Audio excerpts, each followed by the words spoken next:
I am beyond excited. This was not supposed to be here for quite some time. It is the Rebel Devils ST1 radio upgrade. We're going to open this bad boy real quick and we will install it at some point this weekend.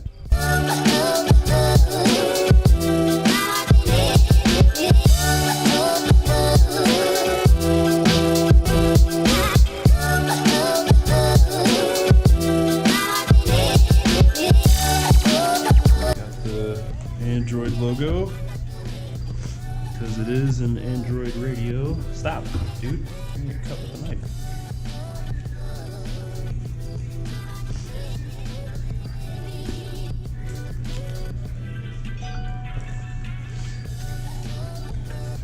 A lot of wires already. A lot of wires. Antenna cable. Micro USB or mini USB adapter. Not sure what that's for. 3G, 4G USB stick. That's cool. That's for the maps, so you can have GPS. These are all your adapters. Hopefully, we're not going to have to do too much encoding or anything. Hope not, anyway. Another USB adapter. The antenna for the GPS in the car. User manual. Cool. Bunch of styrofoam. And the actual radio. There is the radio. That is awesome. It's big. A lot bigger than I thought it would be. What is up? We're back with another install video, and I just got a text. So I alluded to the fact a long time ago that I was going to be purchasing the Rebel Devils non-MFT upgraded radio. That is the non-My4 Touch, so the ST3 and ST2 packages cannot use it. I don't know if they can't use it, but it's advertised for the ST1. So we're going to go through the install. It's relatively simple. It's a little bit overwhelming at first, but once you dive into it, it's pretty simple. So the first thing we're going to do, we're going to remove this whole trim piece right here. So it's relatively simple to get off. All you do is grab an edge, and it will be a little bit more difficult the first time you pull it off. So there's that, and these extra wires are for when I put the radio in, but you probably won't need them. And right here, that's still pretty tight.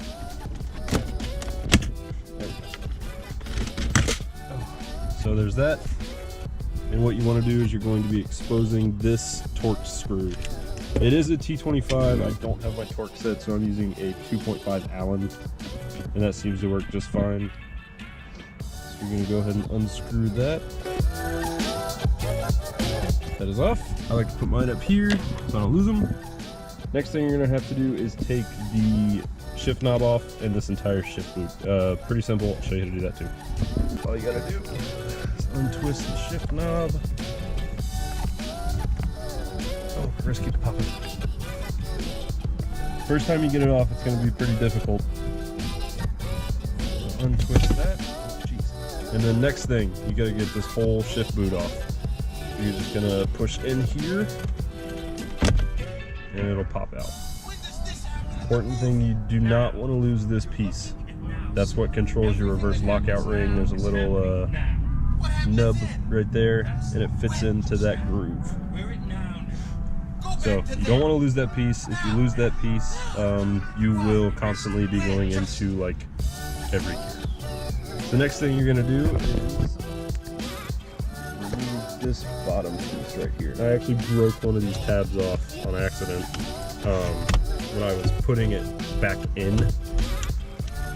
So it's not quite as robust as it was before. For the stock radio, you can just kind of yank it and it'll come out. See how that was broken? But that's how you get that out.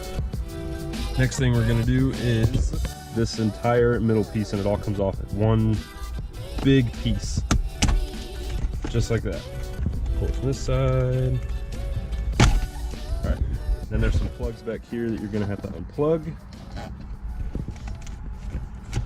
So you got your 12-volt outlet down here. Just unplug that. You got your traction control button down here. Do not mix these up. Blue goes on the bottom. Go black. And then you might have to get this one off first. And that. And over here, you got this one. This one's relatively simple to remove. Okay, I actually had to use 2 hands for that because it was a little more difficult than I thought. Can't remember how I got this out. Pretty sure I just pushed. This is the plug for your USB. All the plugs. It's really easy to remember which way they go. The only ones you could possibly mix up are those blue and black ones because they're the exact same ends. But you know, just remember, blue goes on the bottom. Next we got, those are T25s. Take those out and we'll be ready to pull the radio out.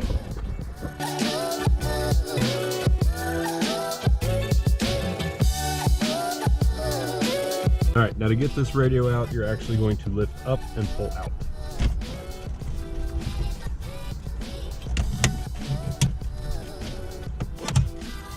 And there you go. As you can tell, it is a mess. It is a mess. It is really easy to actually get everything together. The only thing that was somewhat difficult is right here. This is your backup camera. So there's actually a tip on the Rebel Devils Facebook page of someone figuring out how to do this, and that's the picture I went off. I'll insert the picture here.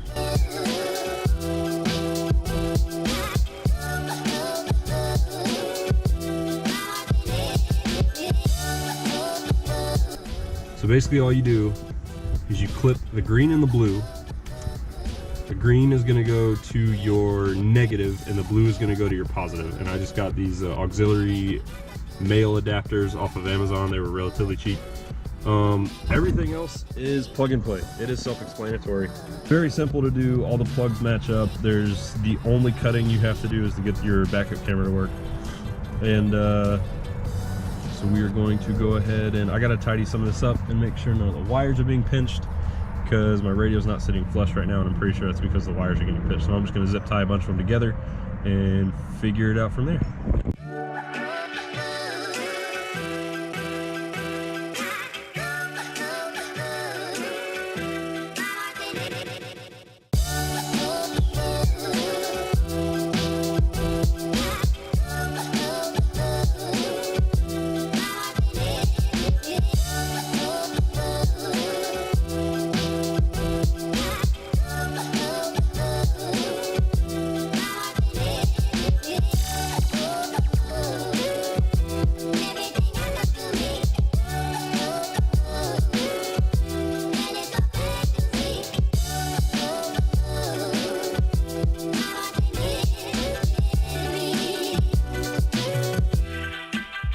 Alright, now that everything's back together, you're going to want to put your shift knob back on. Make sure you have that little floppy piece.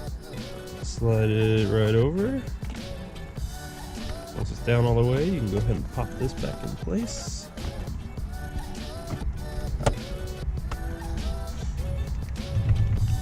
And then your shift knob.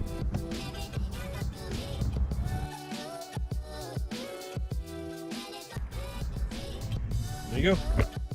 Now let's start her up.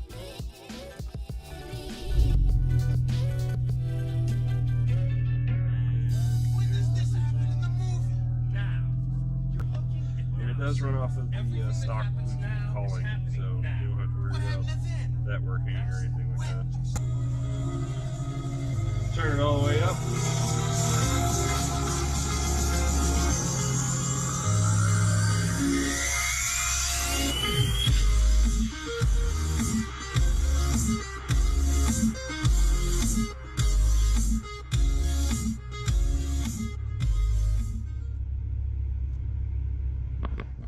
So it is much better over the stock unit. So you hit this SRC button, takes you back to the home screen. You can install apps just like a regular tablet, because it basically is a regular tablet. You have an amplifier, so you can mess with the radios. I left it on jazz for some reason. I don't know why. You got sync, that's how you get to your phone. You got your speaker, calling, music, and then the info on whatever you're listening to. And then you can change the background just like a tablet. You can download live backgrounds just like a phone. The navigation you can get to either by that, and it does use Google Maps.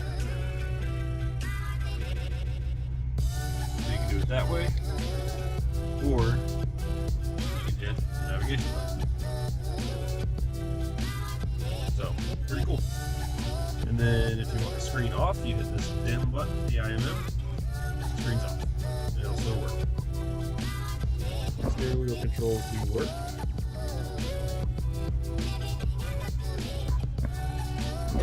And that is about it. So I hope you guys, especially all my ST1 people, I hope you really consider getting this radio. It's awesome.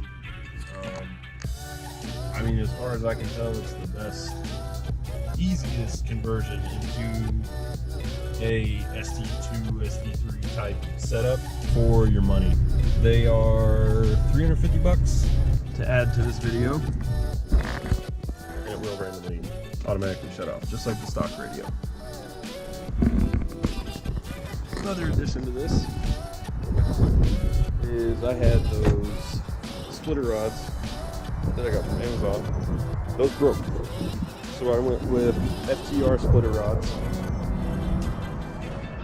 Way bigger, about ½ an inch thick, and there's the logo for them. It's right here. So FTR is Fully Torqued Racing. You should check them out. They make pretty cool stuff. A lot of aero kits, a lot of stuff like that for cars. Just the hit up Rebel Devils Customs. I'll link their Facebook page. I'll link the website, and I will see you all on the next one. Bye.